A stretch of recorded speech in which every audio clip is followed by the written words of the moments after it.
آپ دیکھ رہے ہیں programme citizen crime control Chaudhry Muhammad Hanif کے ساتھ۔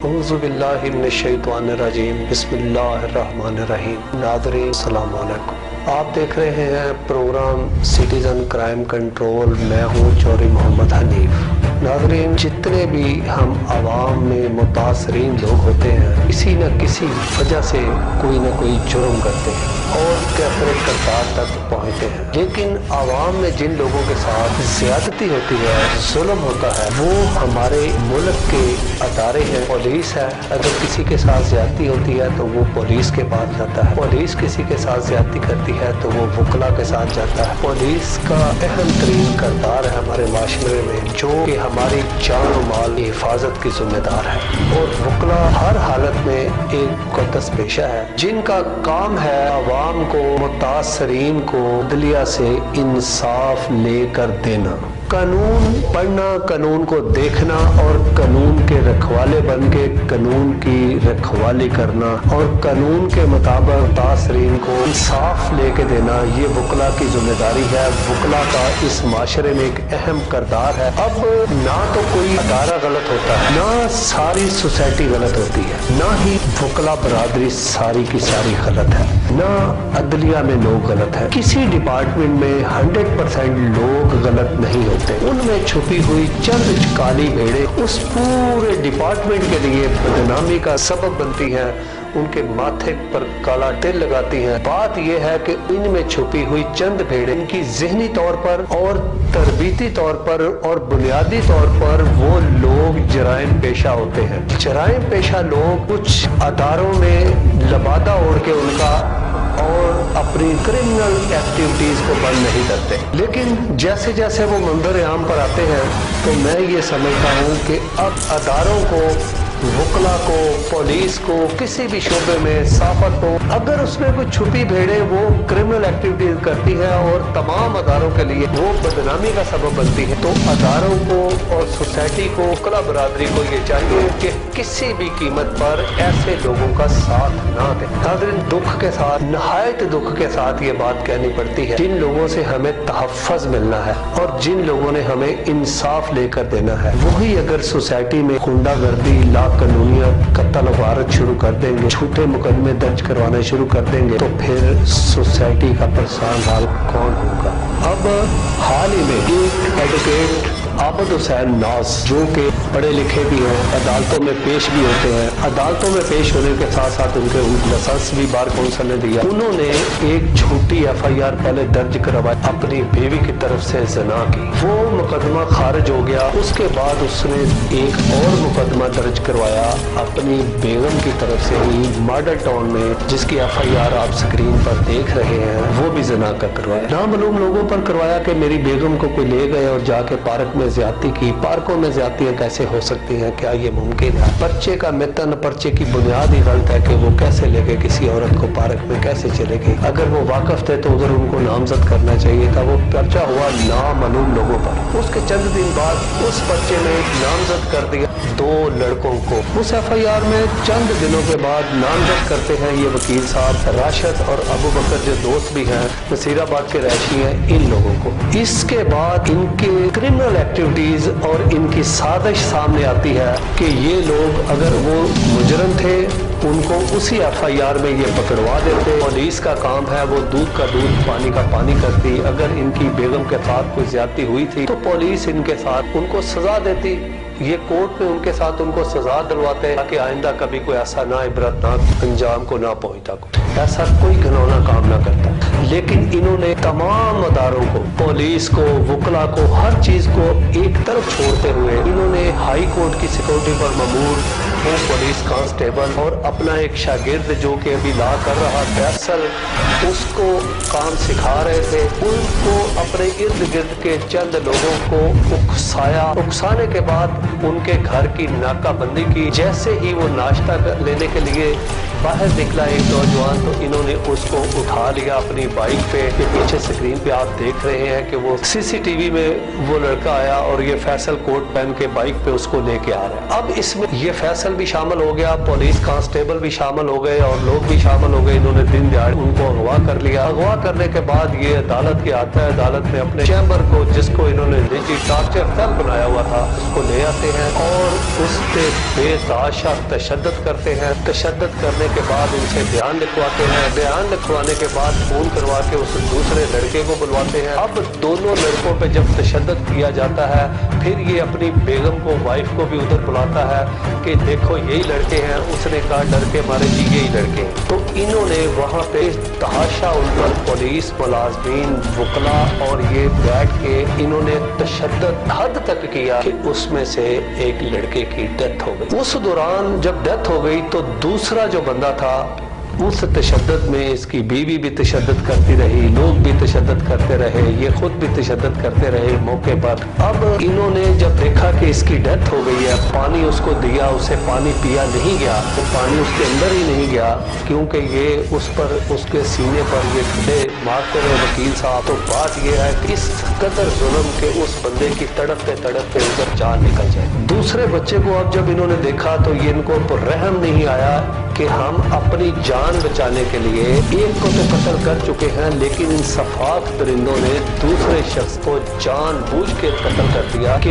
ये इस कत्ल का ऐनी शाहद है। अब देखें कि इनकी प्लानिंग, ये कितने बड़े प्लानिंग है। पहले किसी पर अगवा का पर्चा दर्ज करवाते हैं, जना का पर्चा दर्ज कराते हैं, जना के पर्चे के बाद उनको ततीमा बयान में नामजद करते हैं, नामजद करने के बाद उनको घर से उठाते हैं, चैम्बर पे ला के तशद्दुद करते हैं, भारी रकम की डिमांड करते हैं। रकम ना मिलने पर वो बच्चा मर जाता है और उसके बाद वो दूसरे बच्चे को सिर्फ इसलिए मार देते हैं कि वो ऐनी शाहद है। देखिए, हम लोगों का ये एक माशरा है, पुरअमन माशरा है। अगर माशरे के हिफाजत करने वाले लोग, सफेद पोश लोग और इंसाफ लेके देने वाले लोग, हिफाजत करने वाले पुलिस कांस्टेबल यही सोसाइटी के साथ जुल्म और ज्यादती करेंगे तो माशरा और सोसाइटी किसको अपना मसीहा समझे। फिर उसके बाद एक रंजिश के तहत ये लोग उनको उठाते हैं, उठाकर उनकी डेड बॉडियां जो हैं वो जाके खानपुर नहर में, शेखुपुरा से पहले नहर में फेंक देते हैं। इधर पुलिस आराम से अगवा बराए तवान में लगी, अगवा के मुकदमे की तफ्तीश देख रही है कि किधर से ढूंढे, कैसे ढूंढे, कोई हमें चीज मिले। तो जब ये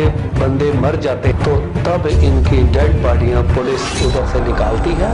इनको डेड बॉडियां जब निकालती हैं तो इनको फुटेज में मुल्ज़मान का क्रू मिलता है, मुल्ज़मान तक पहुंचने में आसानी हो जाती है। उस दौरान ये फैसल को गिरफ्तार कर लेते हैं। जो अभी फैसल और कांस्टेबल उनको गिरफ्तार करके तफ्तीश में ये बात सामने आती है कि ये लोग बुनियादी तौर पर क्रिमिनल हैं। ये इससे पहले कई लोगों पर पर्चे दर्ज करवा के उनको ब्लैकमेल करके शरीफ शरफा लोगों से पैसे बटोर चुके हैं और इससे पहले आबद नाज साहब का लाइसेंस भी कैंसिल बार कर चुकी हुई है। बार के लाइसेंस कैंसिल होने के बावजूद, और ये शख्स दूसरा फैसल जो अभी वकील बना भी नहीं है, अभी उसको लाइसेंस भी नहीं मिला, अभी उसने इम्तिहान भी पास नहीं किया, अभी उस लॉ का स्टूडेंट है, तो वो इन लोगों ने क्रिमिनल एक्टिविटीज में ऐसा कदम रखा और अदालतों को भी ऐसा धोखे में रखा कि ये लोग अदालतों, छोटी अदालतों में पेश होते रहे, लोगों के मुकदमा की कार्रवाई भी करते रहे। अब जबकि मुल्ज़मान पुलिस ने पकड़ लिए हैं और पुलिस ने पकड़ के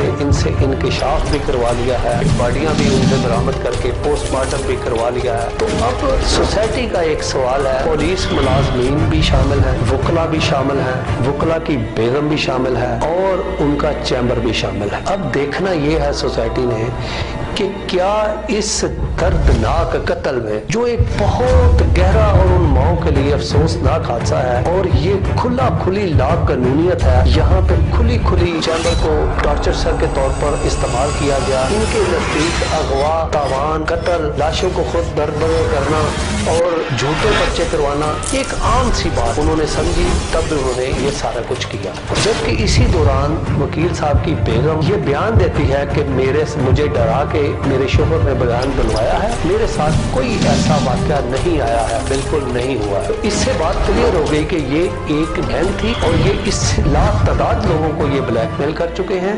और ऐसी कई गैंगें अभी माशरे में मौजूद हैं जिनका तरीका कार सिर्फ यही है कि वो ख्वातीन को या नौकरी के पर भेजते हैं, किसी न किसी जरिए से किसी के घर रखवाते हैं, फिर उनको या अगवा कराते हैं या उन पर ज़ना का पर्चा दर्ज करवाते हैं या कोई उनको तस्वीरें दिखाते हैं, ब्लैकमेल करते हैं, उनसे फिर भारी रकम का तकाजा करते हैं। इस तरह के गिरोह अभी शहर में और भी मौजूद है। पुलिस को उनकी तरफ देखना चाहिए, न कि पुलिस को इसी तरह आंखें बंद करके सोए रहना चाहिए। अगर पुलिस फौरी हरकत में आती और फौरी तौर पर रेड करती और इन लोगों का पीछा करती तो शायद अल्लाह पाक इनकी जिंदगी बचा देता। लेकिन उनका वक्त इतना ही लिखा था। ये वो नौजवान तो दो वापस नहीं आ सकते, लेकिन इस वाक़े से नौजवानों को सबक तो सीखना चाहिए, पुलिस को सबक सीखना चाहिए और वकला को भी सबक सीखना चाहिए।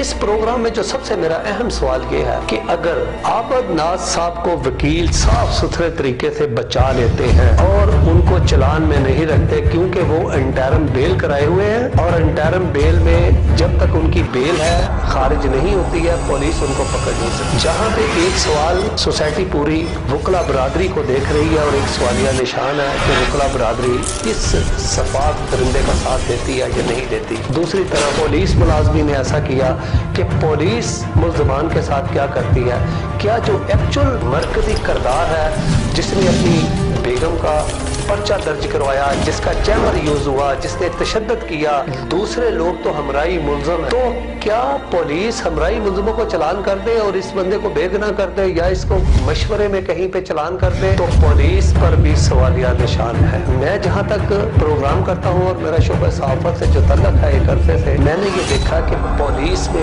बहुत आला किरदार के अफसर जो है वो मौजूद है। जैसे कि ये तफ्तीश CIA नवा कोर्ट में है और वहाँ जो दानिश रांझा साहब जो DSP हैं, अल्लाह पाक उनकी जिंदगी करे, जब से वो पुलिस में भर्ती हुए उनके ऊपर कोई क्रिमिनल एक्टिविटीज नहीं है और ना ही उनके ऊपर कोई ऐसा इल्जाम। वो एक ईमानदार शख्स है और दिलेर है। मुझे जरूरी समझता हूँ यहाँ उनकी दो बातें बताना। उनकी दिलेरी की बात यह है कि एक दौर में वो कार लिफ्टिंग स्टाफ में इंस्पेक्टर लगे हुए थे, तो उन्होंने CCP लाहौर के स्टाफ अफसर की रपट लिख के उनसे चोरी की कार बरामद कर ली, जिसकी तफ्तीश बाद में SP CIA ने की और वो सही साबित हुई। किसी पुलिस ऑफिसर इंस्पेक्टर की कि वो CCP लाहौर के स्टाफ ऑफिसर से गाड़ी बरामद करे और उसके ऊपर उसको मुलज़िम बना दे, तो ये कोई बहुत दिलेर आदमी जो है वो कर सकता है। आम इंस्पेक्टर का ये काम नहीं है, वो ना ऐसा कर सकता। ये तो उनकी दिलेरी की एक मिसाल है, वैसे तो बहुत सारी मिसालें हैं। दूसरी बात ये है कि वो ईमानदार है। अगर वो ईमानदार ना हो तो उनके पास पीछे माजी में कोई रिश्वत का कोई केस नहीं है, ईमानदार है, अफसरान वाला उन पे ट्रस्ट करते हैं और तफ्तीशें उनके पास चेंज होकर आती। चंद दिन पहले नवाब टाउन में खुली वारदात करने वाले गैंग, वो तफ्तीश जो है मोबाइल चोरी करते थे, डकैत थे, वो तफ्तीश चेंज होकर नवा कोर्ट में आई और इनकी टीम ने जब वो मुकम्मल तफ्तीश की, उनमें से बेशुमार वारदातें निकली, वो वारदात तस्लीम हुई और उस वारदात का माल मसरूका बरामद हुआ। यही किसी अफसर की गुडविल होती है, ये उसका फर्ज होता है, यही उसकी ईमानदारी होती है। और अब जबकि दानिश रांझा साहब का तल्लुक भी अहम उनकी बरादरी में एक सतून है, वकला बरादरी में बैरिस्टर साहब है, तो मैं ये समझता हूँ कि इस वक्त वो एक इम्तिहान में है कि वो क्या रियल मुल्ज़िम को चलान करते हैं या ये जो हमराई मुल्ज़िम पकड़े हुए हैं, इन लोगों को चलान करके वो वकील साहब को बचाने की कोशिश करते हैं और वकील बरादरी भी उनको बचाने की कोशिश करती है। तो फिर हमारा पुलिस पर और वकला पर एक सवालिया निशान है सोसाइटी का कि सोसाइटी बुरे वक्त में کس سے تحفظ مانگے اور کس سے انصاف. پروگرام میں دوسرا پروگرام کریں گے جب ان کی وکیل وہ شامل تفتیش ہوں گے وکیل صاحب, تب پتہ چلے گا پولیس کو کہ کیا کچھ اس پر قانونی رکھنے ہیں. کو تاخیر کرے گا کہ یہ ملزمان کسی طرح جیل چلے جائے, ان کے بعد ان کے بیان کو رد کر دیا جائے, پھر وہ آخر میں ان کا بیان دے. تو قانون دان ہے, قانونی طریقے تمام ڈھونڈے گا اپنی بچت. تو اس دوران پولیس کا اور وکلا برادری کا اہم کردار ہوگا کہ وہ سوسائٹی کو کیسے تحفظ دیتے ہیں اور کیسے انصاف دیتے ہیں ان ماؤں کو اور سوسائٹی کو. خدا حافظ. آئندہ پروگرام کے لیے اجازت دیں. اس وقت تک کے لیے اللہ حافظ. پھر ملیں گے دوسرے پروگرام. ناظرین, آپ دیکھ رہے تھے programme citizen crime control Chaudhry Muhammad Hanif کے ساتھ. مزید تفصیلات کے لیے وزٹ کریں راستہ چینل.tv, ای میل راستہ چینل 92@gmail.com, واٹس ایپ 0323-540-4042. آپ ہمیں فیس بک اور یوٹیوب پر بھی فالو کر سکتے ہیں. پروگرام سٹیزن کرائم کنٹرول پرامن معاشرے کی بنیاد کے لیے عوام اور ادارے اپنی آراء سے آگاہ کریں. citizencrimecontrol.com, ای میل citizencrimecontrol@gmail.com, واٹس ایپ 032119944.